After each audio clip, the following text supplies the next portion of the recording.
So, you're probably wondering, who is this guy about to die and what did he do to get in this precarious position? Well, my name is Gerald. And I'm going to tell you how this came to be. This is the story of the French Revolution. So let's go back to how it all started. The people were unhappy, sick, and tired with the old regime, which was the social hierarchy in France at the time. The Enlightenment and the American Revolution contributed to ideas of a different government other than an absolute monarchy. The age of absolutism led to people no longer wanting a monarchy with total control. This is how it happened. I'm telling you, I never said let them eat cake! I wonder which state I should have fix my financial problems. The first, nah, too rich. The second, nah, too rich. The third, the greatest population, the poorest, and the ones we tax the most? Perfect! Third estate! Fix my financial problems! I hereby tax you! That is unlawful and rude. I don't care! Fix them! I assume you know that the third state didn't like that.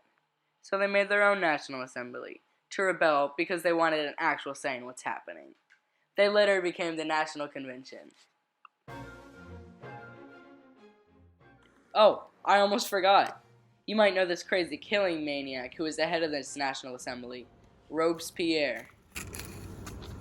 Join the revolution! The king tried to stop the National Assembly from meeting, but instead of doing that, they just swore a tennis court oath that they would continue meeting until they were recognized as a part of the French government. It went something like that. But I've been talking for too long. Now you'll hear from the people. We needed weapons, and we were presented with the perfect opportunity, the storming of the Bastille. What a time to be alive! July 14th, 1789.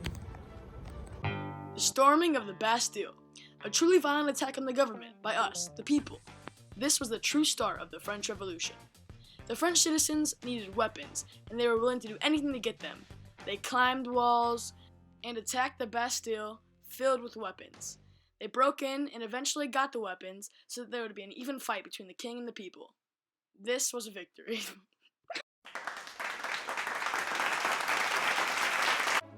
The people were still unhappy with their lack of freedom. On August 26, 1789, the Declaration of the Rights of Man and Citizen was signed. It was a lot like the American Declaration. In fact, Thomas Jefferson helped write it, along with Marquis de Lafayette. The people were eventually very happy about this document because it guaranteed them freedom. Mostly women protesters marched from Paris to Versailles demanding bread and that the king and his family go back to Paris and live among the people. This was the March on Versailles, October 5th, 1789. No revolution! No revolution! Robespierre becomes big head of the Committee of Public Safety. You don't like the revolution? He begins the Reign of Terror, where he killed innocent citizens. This was from September 1793 to July 27, 1794.